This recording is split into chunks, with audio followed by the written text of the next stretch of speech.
In this video, you will learn how to schedule presentations and how to create both basic schedules as well as recurring schedules. To begin, log into your channel. From the dashboard, click on the Schedules tab at the top of the page. Inside the Schedules tab, you will notice the calendar on the left-hand side of the page. By default, the calendar will display month view. You can click on the week or day buttons to change it to those corresponding views. The Now Playing Preview pane is shown on the upper right-hand side of the page. When the presentation is scheduled, the preview will display a thumbnail of said presentation. Beneath the Now Playing Preview is the My Schedules list, which displays all of the existing schedules that you have created. Click the New Schedule button or click any day in the month calendar view. This will open up the New Schedule Options window. The Presentation field determines which presentation will be scheduled to display. The Start field sets the date and time for the schedule to start. The End field sets the date and time for the schedule to end. The Name field sets the name and color code for the schedule.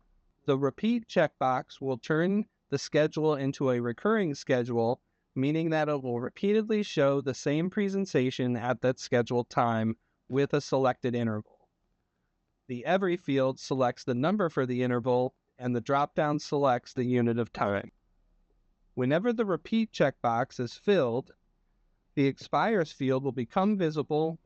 This option sets the date and time in which the schedule will become discontinued. The Priority checkbox allows you to display a presentation that takes precedence over your previously scheduled content. For example, imagine your main presentation is running all day, but you have a special video to share at noon. With priority scheduling, you can simply set your video to play at that specific time. It will automatically take priority, and once it's finished, your original presentation seamlessly resumes. No more rebuilding schedules, just simple, powerful control. The Time Zone field sets the time zone for the scheduled presentation. Time zone options include both the time zone as well as the time zone that the device is playing content on. As an example, say you're managing a schedule for a presentation in Central Time. However, the content is displayed on a device in Eastern Time. In this case, your schedule will need to use the Use Device Time Zone option.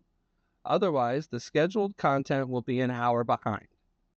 Once you've finished, click on the Create button to create the new schedule. Notice that the schedule is now showing up in the calendar view as well as in the My Schedules list. To edit an existing schedule, click on the schedule in the calendar view or click Edit next to the schedule under My Schedules. Click Update when you are finished editing. Note that the only one presentation can be scheduled at a time. If you create a schedule that overlaps with an existing schedule or a schedule that recurs sooner than the first instance ends, you will be presented with an error message and your schedule will not be applied.